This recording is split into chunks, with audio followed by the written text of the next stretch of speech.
Nerve. కొంతమందికి కంప్లీట్‌గా మొద్దుబారిపోతుందని అంటారు. దెబ్బ తగిలినా తెలీదంటారు. అంటే నరాలు పూర్తిగా పాడైపోయిన తర్వాత వచ్చే కంప్లీట్‌గా కండిషనా? సెన్సరీ సెన్సేషన్స్ పోయాయి. ఆ! అంటే ఇప్పుడు ఈ న్యూరోపతిలో లాస్ట్ స్టేజ్ అది. ఓకే. ఓకే. ఈ డయాబెటిస్ వల్ల వస్తది. సో, ఇది 30% ఆఫ్ ద డయాబెటిక్ పేషెంట్ తప్పదు. 70% అన్‌కంట్రోల్డ్ ఉన్నా గూడాను ఏ ప్రాబ్లమ్ ఉండదు. ఆ 30% మనం ఉన్నామంటే నరకమే. సో, డయాబెటిక్ న్యూరోపతికి ఇప్పటి వరకు ఉన్న ట్రీట్మెంట్ ఆప్షన్స్ ఏంటంటే టాబ్లెట్స్. ఎక్సర్‌సైజులు, టాబ్లెట్లు. ఎక్సర్‌సైజులు, టాబ్లెట్లు. ఏం టాబ్లెట్లు?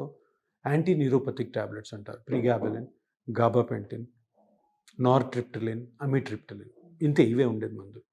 సో, అవే తిప్పి తిప్పి కొడతా ఉంటారు. మన డాక్టర్స్ దగ్గరికెళ్తే ఇది వాడు, ఇది వాడు. అది కొన్ని రోజులు పనిచేస్తది. తర్వాత టాలరెన్స్ డెవలప్ అవుద్ది. అంటే ఎంత మందు పెట్టినా గానీ తగ్గదు.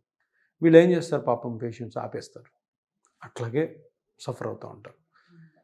మేము పెయిన్ మేనేజ్‌మెంట్‌లో మా దగ్గర ఒక టెక్నిక్ ఉంది. అదేంటంటే రేడియో ఫ్రీక్వెన్సీ అబ్లేషన్ అంటాం. రేడియో ఫ్రీక్వెన్సీ వేవ్స్ తోటి ఏదైనా నర్వ్ నుంచి పెయిన్ సిగ్నల్ వెళ్తుంటే ఆ పెయిన్ సిగ్నల్‌ని మట్టుకే ఈ చిన్న ఇంజెక్షన్ తోటి ఆపొచ్చు.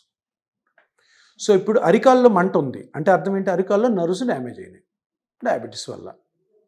సో, అక్కడి నుంచి వెళ్తున్న మంట లాంటి సిగ్నల్ బ్రెయిన్‌కెళ్తది. బ్రెయిన్‌కెళ్ళి మనం ఫీల్ అవుతాం. బాస్ మంటొస్తుంది ఇక్కడ అని. సో, ఈ ట్రావెల్ జరిగే క్రమంలో ఆ నర్వ్ సిగ్నల్‌ని ఎక్కడైనా మనం ఆపగలిగాం అనుకోండి, దీని నుంచి బయటపడొచ్చు.